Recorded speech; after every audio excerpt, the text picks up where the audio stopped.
Good Tuesday evening. I'm Keely Van Mittendorp. And I'm Tim McGonigal. First at 10, we're learning more about what graduation will look like for seniors at all 3 public high schools this year. Great Falls Public Schools announced Wednesday they will conduct 3 ceremonies, all at the Four Seasons Arena at Montana Expo Park. They're asking that only graduates be physically present inside the venue. A release tonight detailed how officials plan to host celebrations on campuses in unique ways.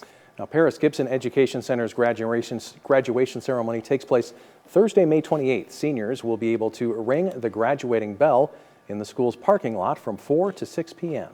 And Great Falls High will celebrate Friday, May 29th from 5 to 8 p.m. They'll walk through the halls to a ceremony on the senior stairs in small groups. And CM Russell High School seniors will also celebrate Friday, May 29th.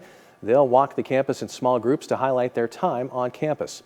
All schools have strict social distancing guidelines and health precautions. We have more details on our websites.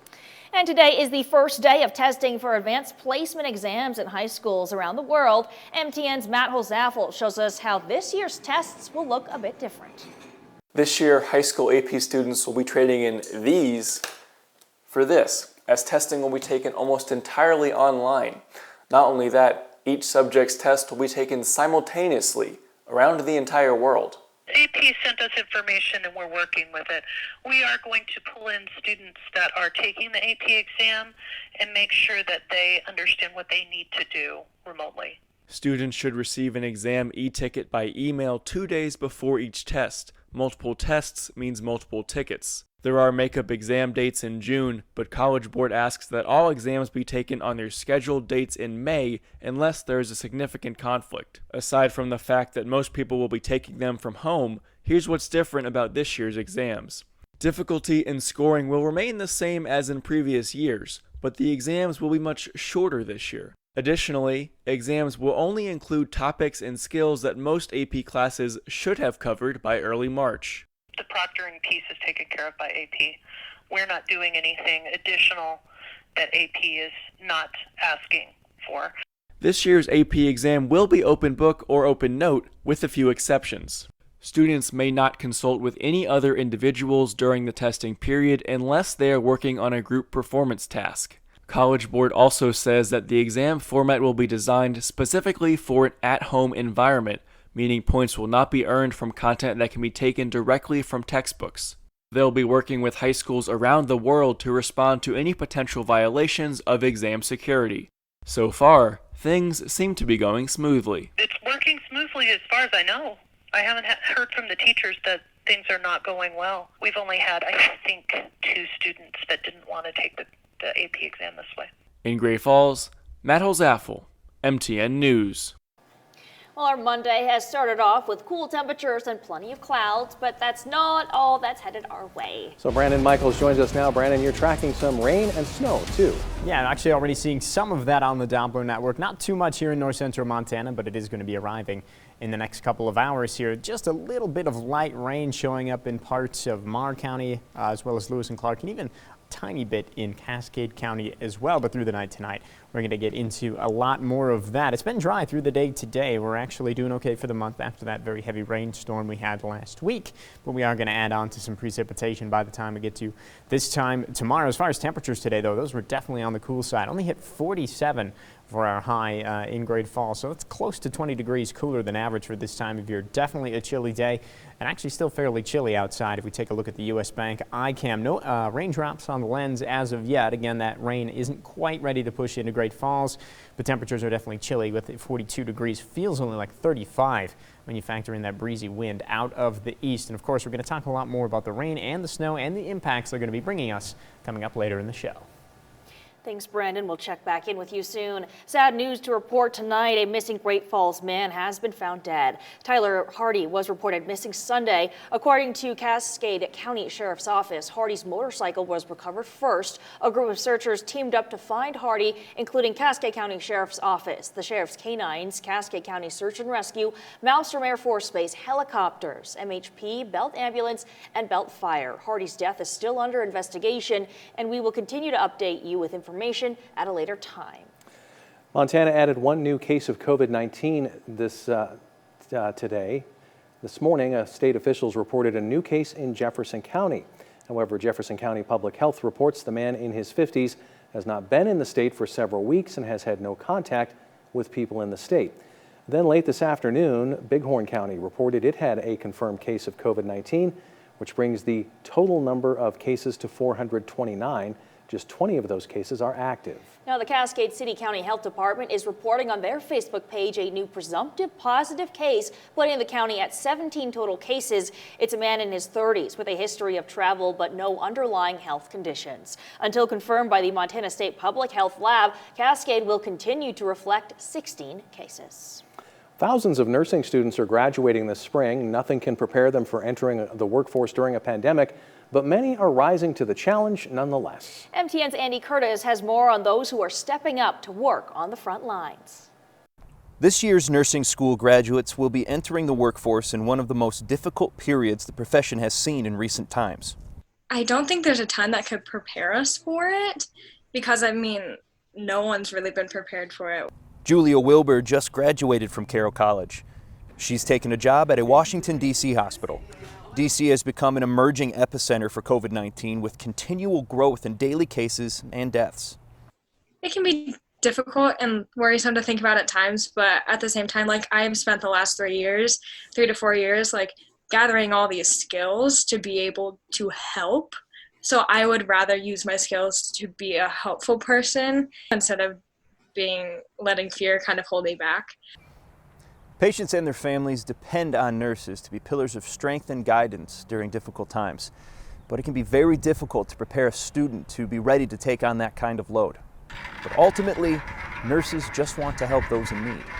Nursing is more than just a job. It is a calling.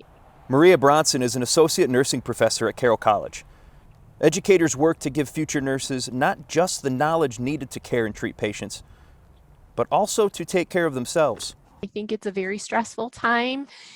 And one thing that we try to do with our graduates is to help them build the skills and techniques to maintain good self. Bronson says they discuss the importance of regular sleep, a healthy diet, self-reflection, and faith.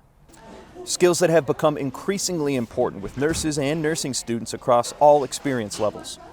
Like Helena College junior Ashley Levine, who was working as a nursing assistant during the pandemic. Levine says the whole experience has made her a better nurse and not once thought about throwing in the towel. When you work in healthcare, the job never really ends. I don't have any, underlying conditions that would stop me from working.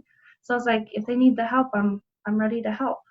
Andy Curtis and John Riley for MTN. Coming up, details on a renewed partnership to help Treasure State residents in a time of need. More on the Rebound Relief Fund when we come back.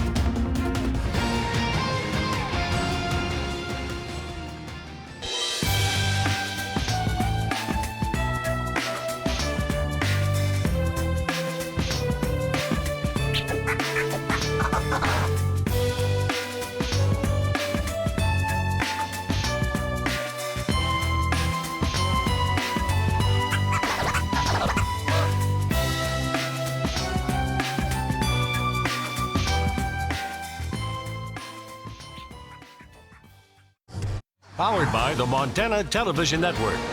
The 10 o'clock news continues on KRTV, Montana's news leader. Welcome back. Tonight we want to tell you about a new effort to help Montanans recover from the financial impacts of COVID-19. The REBOUND Montana Relief Fund is a partnership between MTN, AMB West Philanthropies, and the Montana Community Foundation. Now, this isn't the first time the three of us have teamed up to help Montanans in need. Our Montana Wildfire Relief Fund raised more than $600,000 to help rural volunteer fire departments, all thanks to contributions from viewers like you. This year, in the wake of the devastating impact COVID-19 has had on families and businesses, we're renewing that partnership. We've created a statewide fund to provide safety net funding for rural and tribal communities adversely affected by the pandemic. There will be organizations that cease to exist because they just financially are not able to continue. Really what we're talking about here is resiliency and focusing on minimizing disruptions as best we can. If you can contribute, please go to krtv.com/relief. And there you can access various funds that have been set up. MTN and AMB West Philanthropies will match the first $150,000 donated to the Montana COVID-19 Relief Fund. Anything you can afford is a way that we can all help our fellow Montanans rebound. And as we continue through this pandemic, making ends meet can be tough when you don't have a job or are cashing in a smaller paycheck. United Way of Cascade County is working to help agencies provide services that bring relief to struggling families. Efforts for a COVID-19 relief fund began in mid-March. Officials used $10,000 from their emergency fund and say private donations have also helped boost the project. They've dispersed about $20,000 so far to agencies in Cascade County like Opportunities Incorporated and St. Vincent de Paul. President Gary Owen says their agency still has $35,000 to $40,000 left to help more agencies fill a number of needs.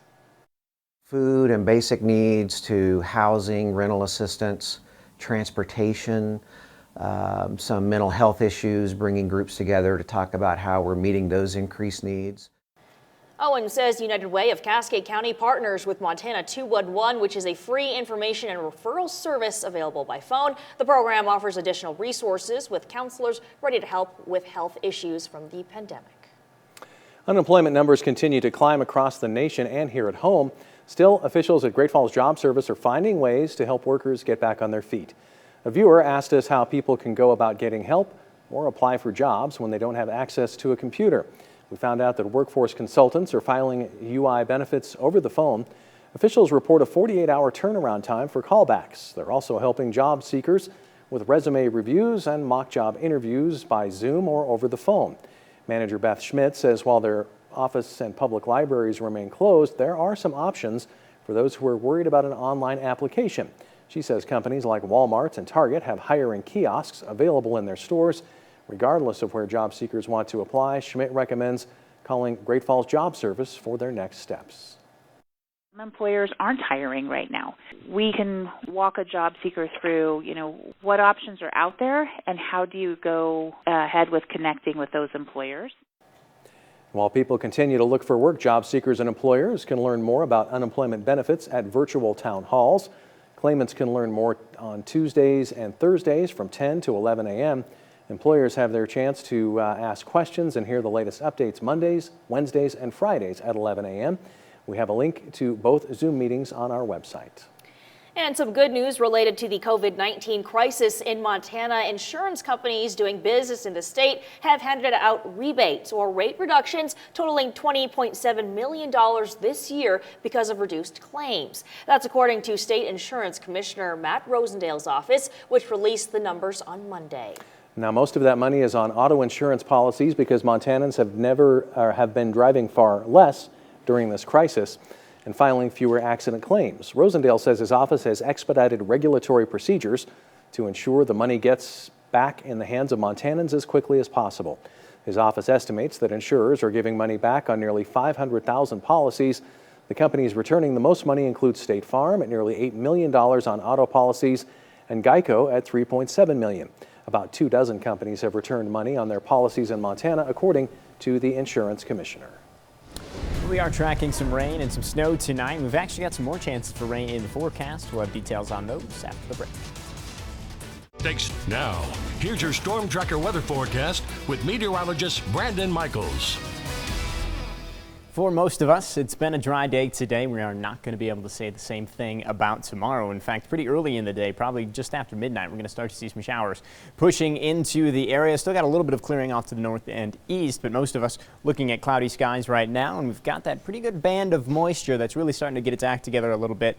And it's going to continue to lift off to the north as we head through the night tonight. So we'll take a look at that with Future Track. I think Future Track might be a little bit slow in pushing that in, showing it just to the south of Great Falls by about 4 a.m.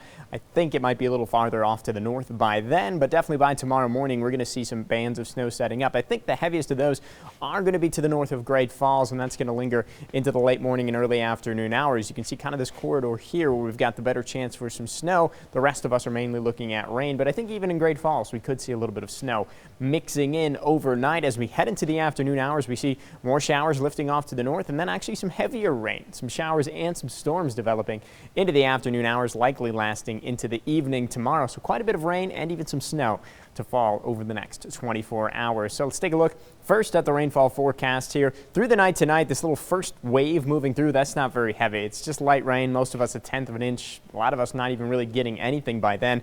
But as we head through the afternoon, we start to tap into some of those showers and storms that are a little bit heavier.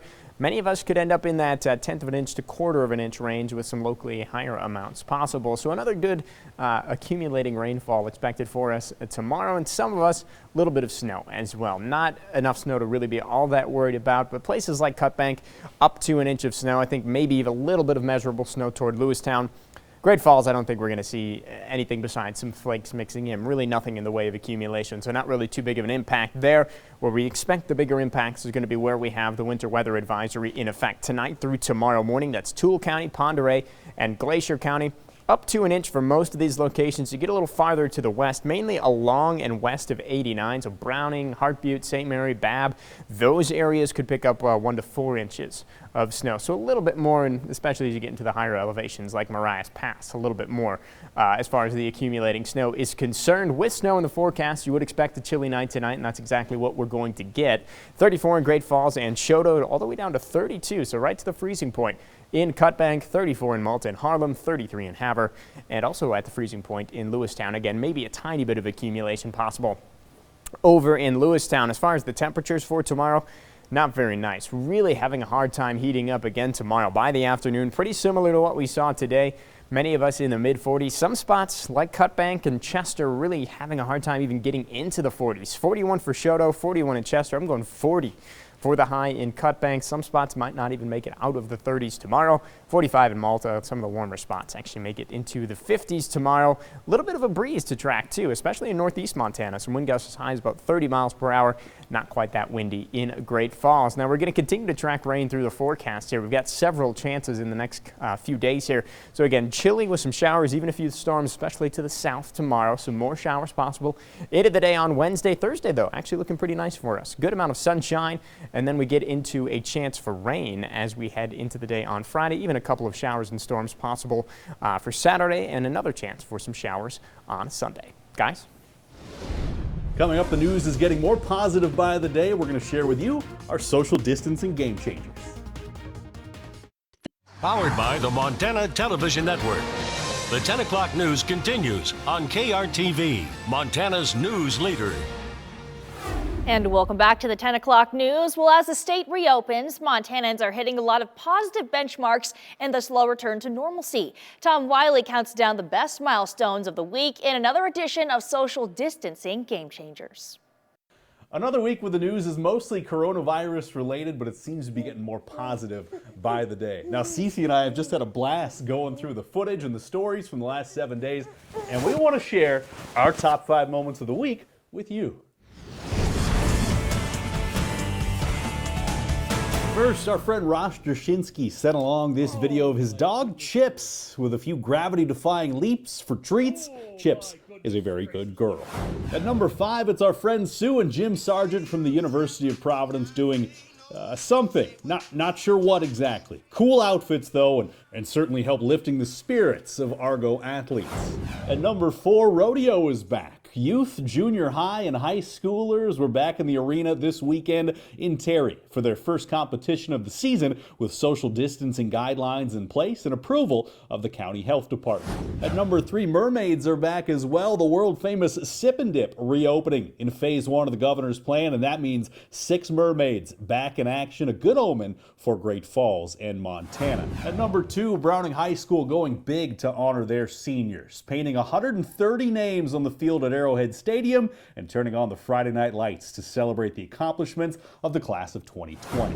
And at number 1, the Montana Air National Guard making sure our healthcare workers and frontline responders aren't forgotten, organizing a C-130 flyover across 20 Montana towns and healthcare facilities, boosting morale and providing a lift during a stressful time.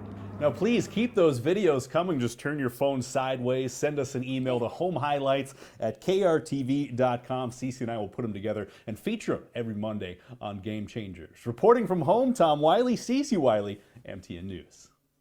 All right, thanks, guys.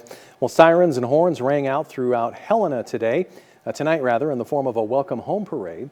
Friends, family, and even police cruised the streets to welcome former Carroll College football standout Jeff Shirley back to the capital city. Shirley has been in Seattle for leukemia treatments for nearly 12 weeks, but returned to Helena over the weekend. They're loved, and we want them to know it. They're just such amazing humans. It's going to be emotional.